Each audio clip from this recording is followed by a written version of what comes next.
Welcome back to Organic Cardboard. It's like we didn't even leave. It's like we never left. So Sean and I just played a playthrough of this, and I started packing it up, and I was like, man, we should have just probably just gone ahead and done a review. Well, we're sitting there talking about our feelings about it and stuff. It's like, if we just turn a camera on. Yeah, might as well, because this is now like the 5th time I think I've played this. There's not really any secrets in the game. I don't think that I haven't seen. I've seen a few different strategies win. I think I don't think I haven't played where we actually won off the factions yet, where somebody won off of that. Well, you came close. Yeah. So yeah, as I just started packing this up, I pulled off the cards that we had out, but we otherwise left our units and stuff on the board. But man, what a fun game! Really neat re-implementation of Seven Wonders Duel. And it's really hard, again, not to say Seven Wonders as you're saying Lord of the Rings Duel for Middle Earth. But really well done. Yeah. It's kind of see-through right here. Yeah, you go straight through his green cloak. Ooh. Am I looking through? It makes your eyeball go away. But yeah, like the big difference feels of this game, other than that you have like some slightly different win conditions, is I feel like as simple of a game as Seven Wonders Duel was, they simplified this in a good way, while also creating like a good bit of extra strategy with the way that they did this stuff on the board. Oh yeah. So the couple things that they've done here, where you've got this map here on the board that you are kind of fighting over these areas for. That's all you have to worry about for points, which is really cool, because you don't have to worry about gaining all those little blue cards or whatever it was for points. You just have to worry about 7 points basically off of this board, like an area control thing. So you're doing away with points and you're doing area control instead. So if the game ends and none of the other 3 win conditions happen, you just default to who's got the most presence on this board. In fact, like this was something I wasn't paying attention to on the playthrough, if you haven't watched that yet. And that's it just totally snuck up on both of us that Sean actually won like a turn before before we ended.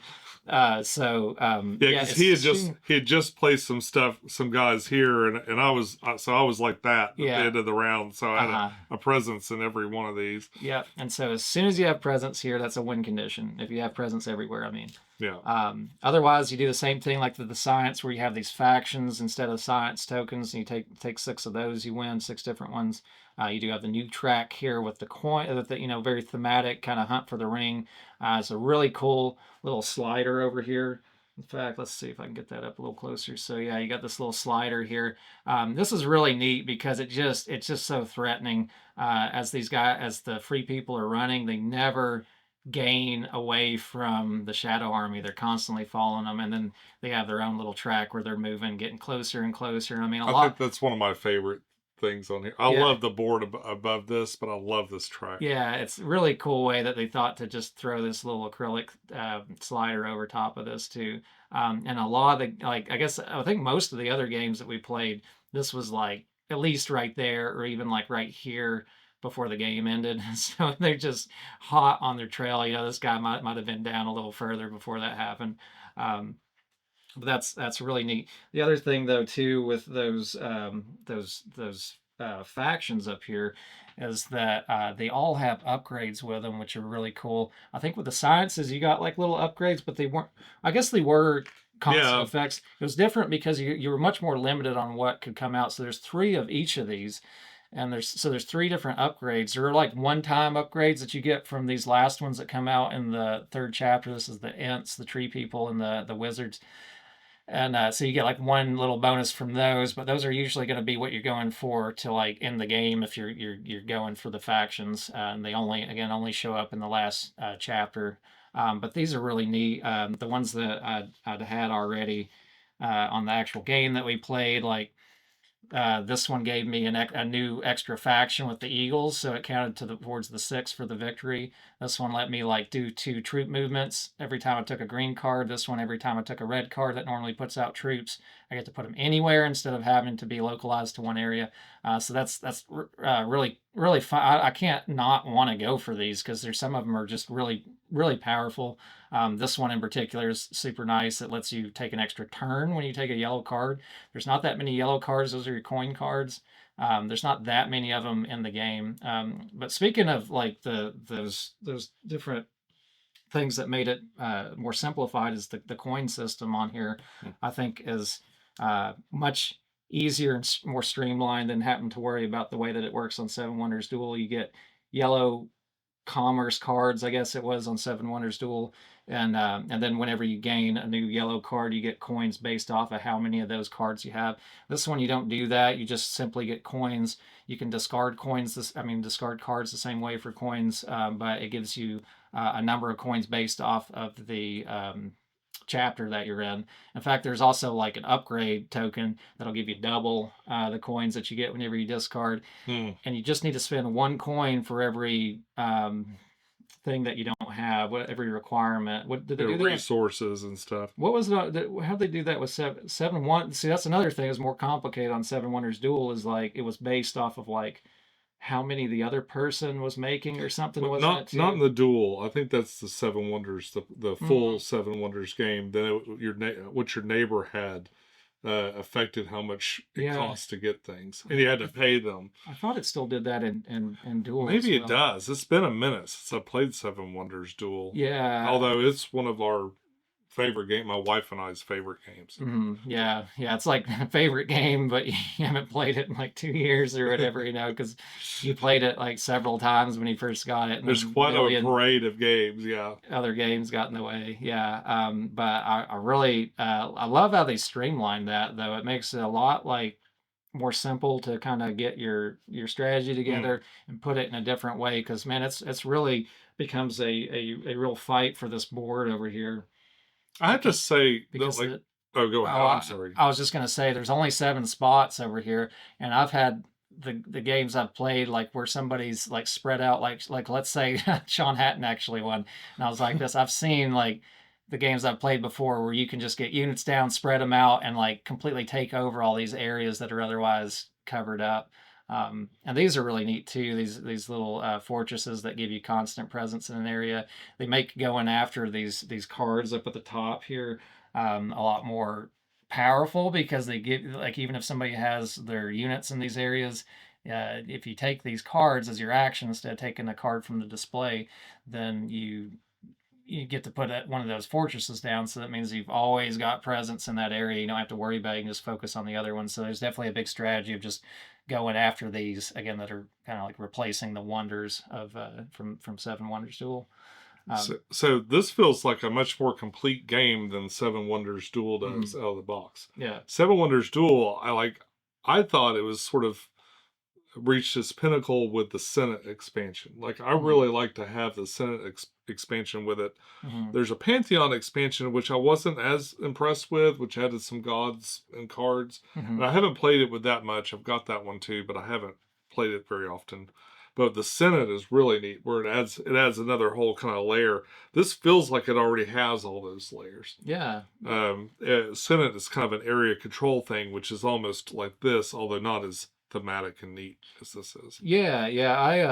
I haven't played with the expansions of Seven Wonders Duel yet. It's like it gets kind of for such a small little game, it gets kind of expensive once you get those 2 little extra expansion packs. I bought an insert, so I had to get all the stuff that fits in. Sean spent about $100 for Seven Wonders Duel, but I could print one. Keeping it forever. I may come back still, because I'm a little torn. I'm not sure if I'm going to get rid of Seven Wonders Duel or not. It's very different. It's a different feel. I don't know. As of right now, when I'm looking at this game and that one, I don't really know which one I would. I kind of feel like I just want to play this. I don't know. Yeah, I do too. And I don't know if it's because it's new or but it's definitely like, if you really loved Seven Wonders, there's there's no reason. There's plenty of excuses. There's no reason that you wouldn't like this one, and it doesn't necessarily have to replace. It's not so expensive that you've got to choose one or the other. It's a cheap game. Yeah, and it doesn't take up a lot of space or anything. No, if you're like me, you play more 2-player than anything. Yeah. and it's nice occasionally to have something that's made for two people. Yeah, it's a little bit big. If my green screen wasn't behind me, I'd just grab the other one. But it's a little bit bigger than like Seven Wonders Duel cuts off. It's a square box where this is like essentially the same size, but it's long, it's taller. You can still slot it in that way too, so you can put it in your shelf more or less the same way. It takes up more board than Seven Wonders Mhm. Duel does. A lot more space. We took this to a bar yesterday, and I played it with Ashley, and it was a fairly small table we played on, and yeah, we were a little cramped with like where we were actually keeping our cards at, but we were Yeah. still able to fully play the game on a fairly small little round table that we use. So definitely, if you have a square table, it'd be a little nicer. But we didn't even go up the entire table either to use it, so you can condense it down a little bit. I wonder what our time was. It says 30 minutes. Yeah, if we weren't, if definitely if we played again and we weren't filming it, we played it in about 30 minutes the other day when we played it, I think. It definitely felt like it went by really fast. Yeah, so I've removed the cards already because I started packing this game up. But over here I've got the this layout that you have for these cards, and these can condense again pretty well. You only need to really see the top of the cards. But just like Seven Wonders Duel, you have these layouts for each of the chapters. You could probably do some, I don't know if there's some funky variants that you might do other than this, but there's no real great reason to do it. This one's just slightly different the way that they lay this out and have a little gap in it for the third chapter. But yeah, so you can just kind of cram these cards up. In fact, I'm sure I'll probably B-roll a little bit in there to show that later on. But that's it. It all fits really well, and yeah, I just really like it. Yeah, it seems like these setups seem exactly like the other Seven Wonders. Yeah, and one of the great things about any of these little games like this that has a pretty tense amount of strategy in it. I mean, it definitely gets sweaty, as you're going through these tight, but it's quick. It's a real fast game. You could easily sit and bang out like best 2 out of 3 games or whatever of this, play 3 games in a row, and I don't think you'd be totally burnt out. You'd probably be ready, I think, at that point to play something else. But I could see like sitting down and go, okay, we're gonna do best 2 out of 3. We'll play 3 games potentially, see who wins, unless Sean beats me twice in a row, which seems to be the streak. That's where we're at right now. I have to play best out of 5 at this moment to beat Sean if we're continuing with the history. One day, good will win. Yeah, one day. Not today. The first time I played with the free people, I won. But oh, really? But then the only time I played with the Shadow Army doesn't have any particular additional benefit over the free people. It really doesn't. It was an exact even. They get the first turn in the game, which also means they get 1 coin less, so they start with 2 coins instead of 3. But yeah, that's not that big of a difference when you have 6 cards that are going to be face up in the very beginning. I was sweating it. Yeah, because he only needed 1 more of the. These aren't science. What are the of the little the clans, the factions? Yeah, you only needed 1 more faction card to win. Yeah, I was very very close. I was trying, and there was an ant and a wizard card showing up at the end, but we did not. Was that what was under that card? Well, no, I mean I could see on the board the face up ones. Yeah. So all I had to do was try to manipulate to get the turn that was going to happen to let me get one of those. But with that threat of the battlefield, it was like I wasn't even paying attention enough to that. I should have taken a different one of the landmark tiles instead. But that's where you got to pay. You can't forget about the ring track. You can't forget about the armies. You can't forget about the factions. I think probably the more normal strategy would be to just go after a couple factions to get the bonuses and then leave them alone. Probably. Yeah. Well, it's hard once you get 3 of them and you're like, oh, I could actually, especially if you get 3 right in the beginning, it's like, oh, I could actually do the faction strategy and try to win. But neat, real good tense pull, back and forth tug of war on all of these different arenas, and really think they did a great job with it. And rating it right now, I'd give this an 8.5 out of 10. I think it's very solid. I want to keep playing it. It's easy to get out. definitely that adds to the replayability. You don't have to be a big gamer to want to play this game. I can get Ashley to play this anytime. She really enjoyed it quite a bit. So yeah, if you got a significant other that's not a big game nerd and you're having to pull strings to get them to play games, maybe this is one you can pull like one or two less strings to get. This is a good like second game or so, like it like kind of right at the top of the easier to learn games and stuff. Yeah, there's not that much going on. You can teach it in 5 minutes. Yeah. Really. It's well, if you're a complete non-gamer, you might have struggle with the icon. Like I try to teach my stepmom regular Seven Wonders, and the whole bind things with the icons on your cards are just like. So maybe not for everyone, but brains exploding. I don't. But if you're a gamer so past Monopoly, I think you could handle it. Yeah. And even if you don't pick it up right away, it doesn't last very long. So it's an easy one to kind of go through and play a game. Yeah, I don't know how you wouldn't understand this game after playing a game of it if you had to take a learning game to learn it. It's just about anybody I've taught this game to. By the time that first round is over, they got it. Yeah. And a little bit of explanation in the first couple of decisions and stuff. Yeah. So really cool, great components. You got all these nice little chit characters on the board, all these little screen printed meeples, yeah, and you got the little fortresses are really nice. This is super nice. This little acrylic slider. But otherwise, you got cardboard components for everything. You could use metal coins, maybe. I don't know. I don't care enough. But everything works out really well in it. I think it's all. We could have made these like an Eye of Sauron, though. Yeah. Well, you could maybe do one side so that all of your money's all my money's demonic. Yeah, yeah. You could do that. We could nitpick it a little bit. The cards are really thematic too. So you got like. These starting cards, it's just like everybody's kind of getting ready. There's a few people coming out. I guess that's what Dead Men and Done Hero or something. I don't know what that is. Coming out of the bog. But kind of simple as it starts out, and then like Gollum gets a little more crazy as it goes in the second chapter. There's a little bit more movement. You got people planning out here on the maps. The gold gets a little bigger, I guess, maybe bigger treasure troves. And people are more or less, continuing on the adventure, and Golem's getting a little more prize happy over his ring, I guess.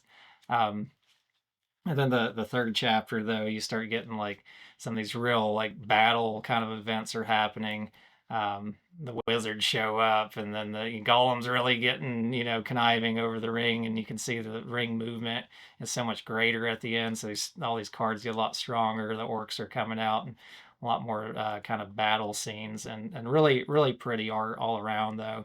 The Ents are, really well drawn, and I really like that. I love all of the background art too for some of these kind of warring cards that you get. So they definitely didn't waste their money on the theme here. They gave all the components and all of the mechanisms and stuff really say Lord of the Rings, and the artwork's great. The big old what was that thing called? It's like a ram, right? Yeah, they had a name for it. I can't remember what it is. The big rammy. Yeah, the big rammy. Yeah, there is one like promo card, like a landmark tile that I did not get because I didn't buy this in retail. But that's another kudos to them for doing that, at least initially. They'll probably eventually sell it for like $10 or something, and it's just one landmark. You get on eBay for like $300 right now. Yeah, but it's the Shire. So it's like it wasn't that big of a deal to me. Is that what that little free thing is? Yeah, I had pre-ordered it, so I already had it coming when I saw that they were. And I don't think they told anybody about that. In fact, the store that we go to, he didn't even know that they were getting those promos with their initial release of the game. But you probably won't still find it in retail with the promo, but maybe somebody ordered a bunch of them and they might have an extra promo along with that. I would expect they're probably going to sell it on down the road, but like they gave an extra boon for people to buy this in stores and to support those local retailers. It's doing really well. But first day I walked in, it was in the store. Like I think I saw 3 people with it in their hand of all the people that were sitting there playing. Oh, really? So they were like, it was all over the place, and I was like, oh, I want to buy because I really wanted it, but I knew I had it on pre-order, so I just held off. I don't really feel too bad about losing out on that one tile, but there is that though to be aware of. So all around, nice ethical way of putting their game out in these. That is retail cool. stores. It's cool to promo to the retail for once instead of like the pre-orders and stuff. Yeah, every now and then games do that. I've seen some other ones like that too in the store before, where they have little taped on little promos for different games. So I think that's a great practice. So all around, kudos to, I guess, is what we got from Repo's production production.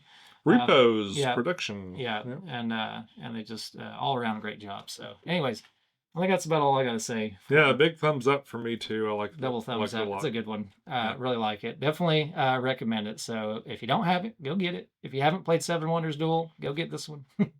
Or get both of them. I don't know. They both can if you hate Lord of the Rings, Seven Wonders Duel is a lot of fun. If you love Lord of the Rings, you might as well buy this one. Sean's not a big fantasy fan either, and he really enjoys this game. So that says something about the theme still working its way really well. The theme is perfectly into the mechanics. Yeah. This is not so pasted on that the theme doesn't just work with it. Absolutely not. It feels like I felt like I was the Dark Lord. It's like he was. I'm a little disappointed. It was like he was everywhere. It was like he was all over the damn map. Son of a bitch. Here I come. But anyways, next time, Sean, we're not going to record it, and I'm going to beat Sean. Okay. I still have to beat Justin on Seven Wonders Duel too, because he's got like 2 or 3 wins of me on that. Apparently, this isn't my game, but I love it. It's fun. Anyways, I think that's about it. Okay. If you guys enjoy this kind of content, a couple of those little free clicks on the screen really help support out channels like mine and like Sean's. Appreciate it so much when you do. As always, do what is right for you. Till next time, see you on the next video. Take care. Have a great day. Bye-bye. Bye.